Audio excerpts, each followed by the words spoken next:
Good afternoon. We're here in Salt Lake City at the Sundance Film Festival, which is quite a cool sentence to say. I'm here with the guys from the Film Saturday. I'm John Gibbons. I'm from the Anfield football podcast in Liverpool, and I'm joined here by Mike Forshaw, who's the writer and director of Saturday. Sheila Coleman, who's a spokesperson for the Hillsborough Justice Campaign, and Wayne Scholes, who's the executive producer of Saturday. So that's everyone. First of all, I just want to congratulate you, Mike, on a wonderful film and a wonderful achievement to be selected here for Sundance. I gather there's over 8,000 submissions, only 60 short films that are allowed to be shown, and one of them is yours. So I just want to congratulate you on that, first of all. Cheers, man. I still can't get my head around it, to be perfectly honest. It's like as a filmmaker, when you begin a project, this is the dream. Yeah. You know, getting into a festival with this kind of international pedigree and respect, and to be here in Park City, Utah, it's incredible. Well, you deserve it. As I say, it's a wonderful film. I just want to touch briefly, first of all, on the decision making in terms of, first of all, making a short film, and then how you decide what story to tell in just 15 minutes. Yeah, of course. As I'm assuming people might know, film is about the Hillsborough Stadium disaster, which is the biggest sporting disaster in British history. This game is televised, back home for people in Liverpool. When we started hearing about the news, it's like our John F. Kennedy moment. There was, everyone remembers where they were. And so basically for me, I was a 8-year-old boy. I'd been playing football with my friends in the park. I came home, and there was a man being comforted by my dad in my house. It was my cousin, and I was struck by this image because I'm from Northern England. Men don't cry, and it's the first time I'd ever seen a man cry. So that always stayed up there. But I was too young to understand, and I was kind of pushed to one side. I later found out that the reason he was so upset is because he had a ticket to go to the game. He gave a ticket to his friend, and that friend was one of the 96 who never came home. And obviously Hillsborough, it's defining moments of our city, especially the recent history. And it's been at once damaging and now I would say strengthening because of the way the families and the campaigners have fought for 23 years to reveal the truth. And so basically when I started this project with there's a goal of the 25th anniversary, and based on what happened at the 20th anniversary, I wanted to do my part to try and draw, an audience to the facts of the disaster. Okay, and so in terms of what you could show in 15 minutes, the decision over, what story you were going to tell in that time, how difficult was that for you or was it something that you had in your head already, and this idea that was there? Well, in order to approach something like Hillsborough, it has to be personal. Yeah. It has to come from me. And you can't cover 25 years in a short film. You just can't. And obviously the biggest story about Hillsborough is this cover-up. But I wanted to try and, what I felt was an untold story about Hillsborough was the fact that although 96 people did lose their lives, at the time there were 25,000 supporters who went to the match, which means there were 25,000 families either in Liverpool or across the UK who were all fearing the worst about their loved ones. Sure. And I think that's a forgotten story of Hillsborough, what in this moment what these people were going through and how it actually encapsulated a feeling within the city. Okay, I think it's a good time to show the trailer, so we'll show the trailer of the film now.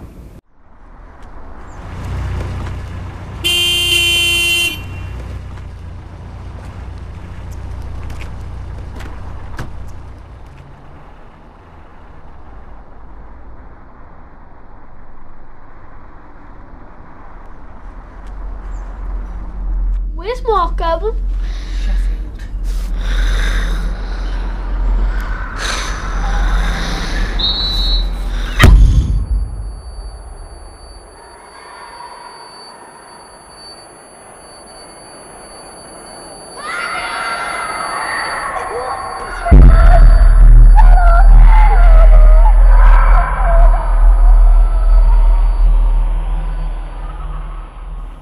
Okay, just to come back, there's some things that really touched me about seeing the film and going to the premiere and when I saw it.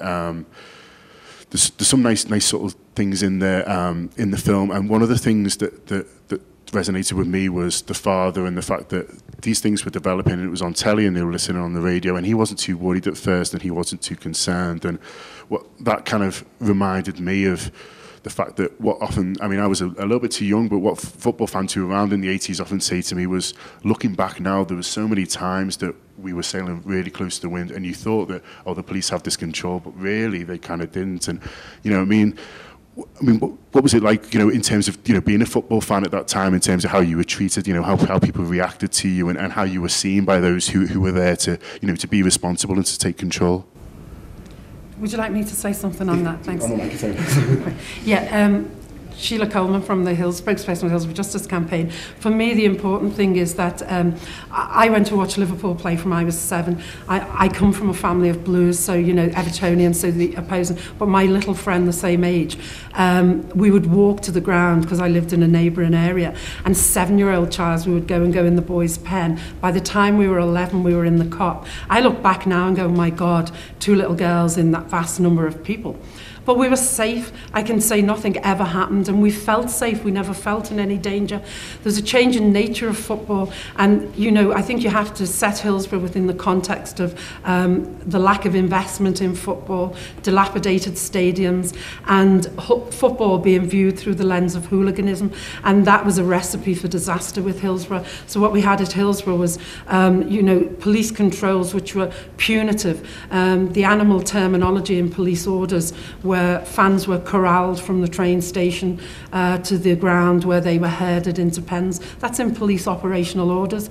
And subsequently, they were treated like animals. You cram in as many as you can. And instead of, you know, the major thing around Hillsborough, when those perimeter fences were put up, those police around the perimeter had been trained to look for signs of crowd disorder, not crowd safety. And so when they saw people clearly in distress, they interpreted it as a crowd disorder issue, and that just can be multiplied by so many other stadiums. And I think that, you know, fans who travel everywhere, the Liverpool supporters, the length and breadth of the country, and indeed further afield, would tell you that that is how they were treated, and it was a recipe for disaster. So you add into that South Yorkshire Police totally losing control, which was, you know, sort of the decision and the result of Lord Justice Taylor's investigation, who said the cause of the disaster was the breakdown of police control. And really, that is what has led to the disaster and the avoidable deaths of 96 people. I mean, just in the immediate aftermath of the disaster as well, the reaction by the police on the day was to form a cordon on the halfway line to stop the Liverpool fans from charging the Forest fans, which is just ludicrous. But I mean, going back to what you mentioned about the father, you know, back then Liverpool were the most successful team in England. You know, we were famous for our European successes. You know, we're conquering Europe, and you know, it was the little lad's first away day, the older brother. It's a coming of age thing, isn't it? And the dad had been through that before. You know, he'd obviously been in worse situations. And he said, it's fine, he'll be fine. You know, there'll be older heads there to look after him if anything happens. So that's why he's trying to reassure his partner, his mum, that it's okay, I've been in situations like this, he'll be fine. But that's an interesting point, because I can remember my mum, you know, when I was growing up, I was a teenager in the 80s, and going to football matches, my mum's attitude was, well, so long as someone's with you that's responsible, then we're okay. And I can remember watching that unfold on TV, the same as everyone else. And you're right, it is that JFK moment for most British people. And I can remember my mum saying, don't worry, look, it's okay. The same lads that you've been there with week in and week out are there. It'll be okay. Someone will take control. And the fact that nobody did take control, I mean, the Taylor report was very clear with that nobody did take control. And there was this idea that fans weren't worth the hassle, they weren't worth the trouble, that it was just a case of, well, you know, just keep them in the same place, and that's how we control them, is we keep them in the same place.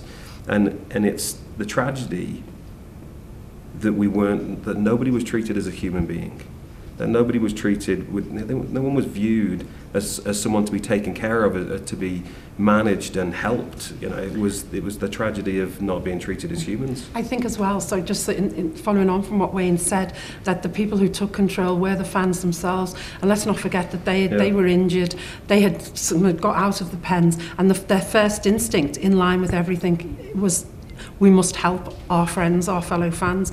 And so they were the people who took control. And the sadness of this whole thing is because of the narrative which developed around how the disaster was viewed, those same survivors who were so heroic and saved lives have lived with a terrible amount of guilt for 23 years until 2012, when it was formally acknowledged, you know, they weren't partly responsible. And along that way, there's been many casualties. You know, I personally know, you know, survivors who've committed suicide. I know families who've been torn apart by the tragic deaths of their father, for example, or their sons, who just couldn't live with that survivor guilt, when in actual fact, those people should have been lauded as heroes for the lives they saved on that day. Yeah.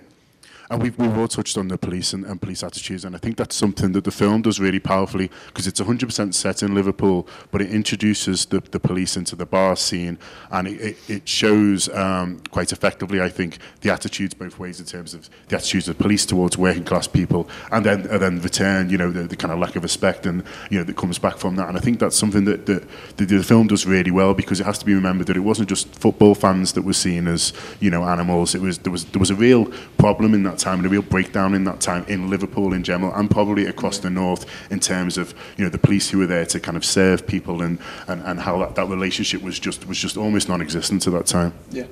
Well, sorry, go on. And I was going to say that Liverpool was a militant city. You know, we were trying to break away from the government at that point, you know. And so it wasn't just the fact that we were football fans, but we were Liverpoolian football fans. And you take in consideration what happened to Heysel, you know.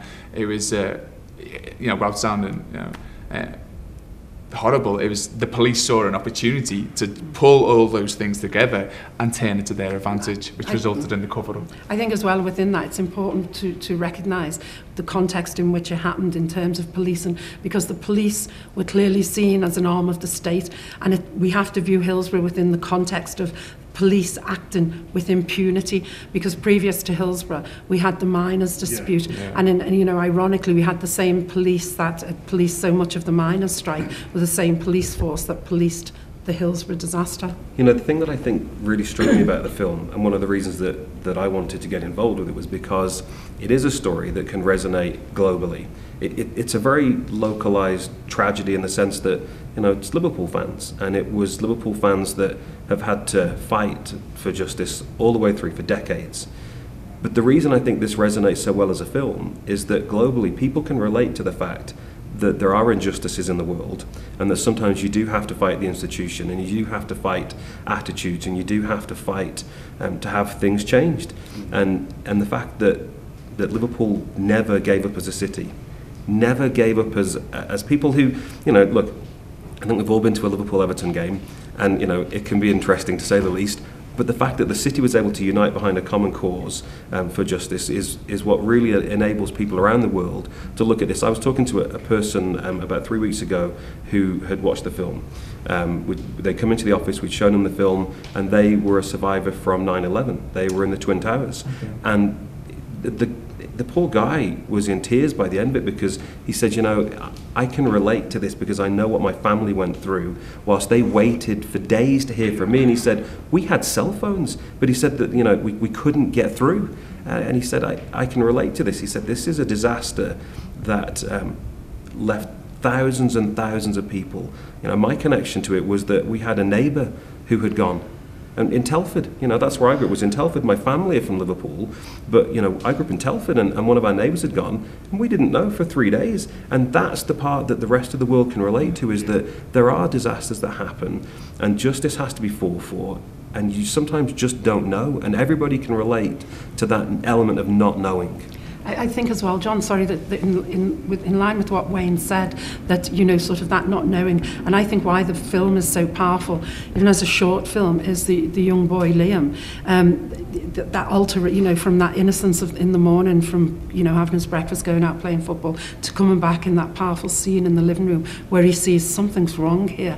That's like a metaphor for the city, because that was what the city was like, if you were in the city at the time. So that's the power of it. And, you know, sort of for me, and I recall my emotions from that day, that's why I would really love to see it expanded. But for people people from other disasters, whether they be personal or on a larger scale, can identify with that, the look of someone they know, a family member, a look on a face going, something is wrong here. And you know that Liam's life is never going to be the same again. And in that sense, the lives of anyone in Liverpool or anyone connected was never the same again. It was life-altering for Liverpool people. No, I think you've summed that up perfectly, and I think both of you have, in terms of, you know, what this film really does is we all talk about the 96 victims of Hillsborough and those that died, and obviously, you know, they should be the main focus, but really for that afternoon, for those 2, 3, 4 hours when people didn't have mobile phones, the whole city, as you say, and, you know, we talked about split families as well, you know, so everyone in the city will have known someone who was there, or will have maybe thought that maybe someone was there. I remember we went away for the weekend, and my dad used to go to every semi-final, but for whatever reason we went to the Lake District, and so people were ringing our house and there was no answer, and going into, you know, panic really, and so that's what it was for the whole city. And I think that as you say, that's the reason why the city, you know, has fought for so long, because they had that period where, you know, some people were luckier and then felt guilty about the fact that they felt like that. Just while I was we were walking up to the premiere the other night, I was thinking, you know, how great this is that this film's shown there, because I know you'll feel like this as well, Sheila, that for a while as the city of Liverpool, it kind of felt like we were on our own and we were fighting this establishment, and it seemed, you know, so daunting, but we knew we had to do it. And the fact that, do you think it's a positive just even in itself, that the fact that this film is being shown, you know, in Salt Lake City, and the fact that it just kind of shows that more people are with us now?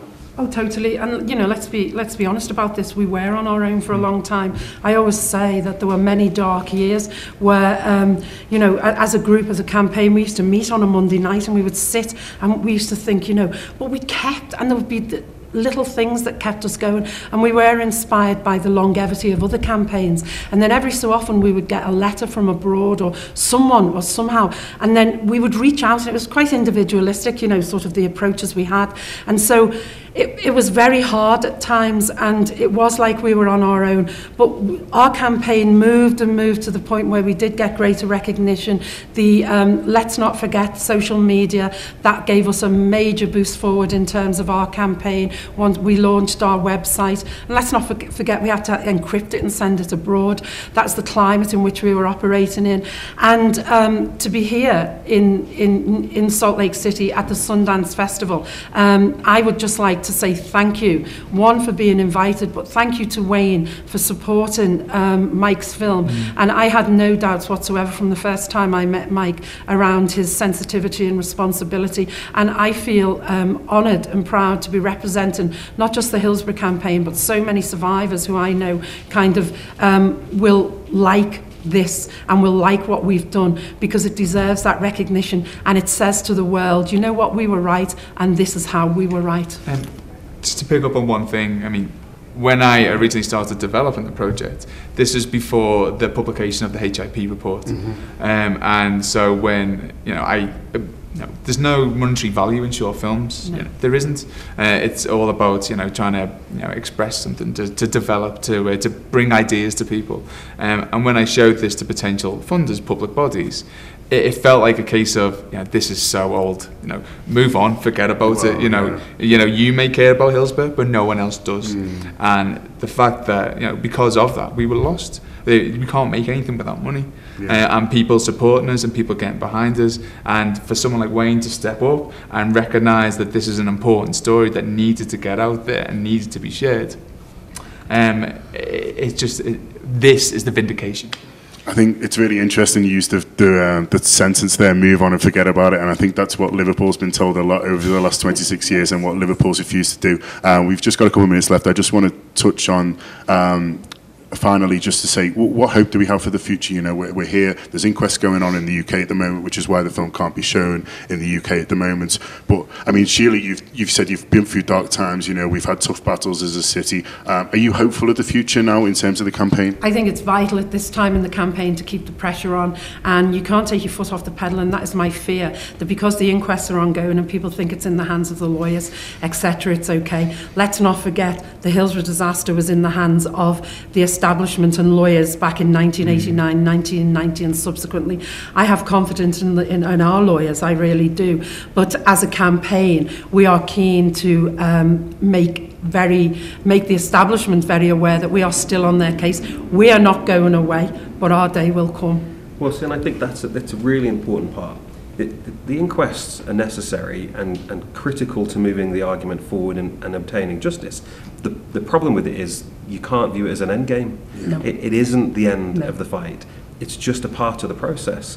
And that's why it's important to have films like Saturday that take the message out globally to maintain that pressure and actually, take it to the worldwide football family. I mean, one of the most impressive things that happened to me the other night was, it was just before the premiere, and two people walked in who were they're funders, they're investors, and they walked in and said, we came down from Oregon just to see this film. This is why we came, was to see Saturday, because they're aware of the tragedy, they're aware of everything that's happened, and they want to be a part of that fight for justice. And now we're taking it to a global stage where we can maintain that pressure, and films are important in that, and Saturday is a narrative about the struggle and maintaining that pressure, because the truth is there are 25,000 people that went to that game, and that means 25,000 families that were affected that are here that deserve to know the truth, and that people are held accountable, and that's the respect that the 96 deserve, is to maintain the fight. That's a great time to finish. So I'd like to thank Wayne, Sheila and Mike for joining me, and congratulations, Mike, on a great film. Cheers, man. Thanks for having us. Justice for the 96. Indeed.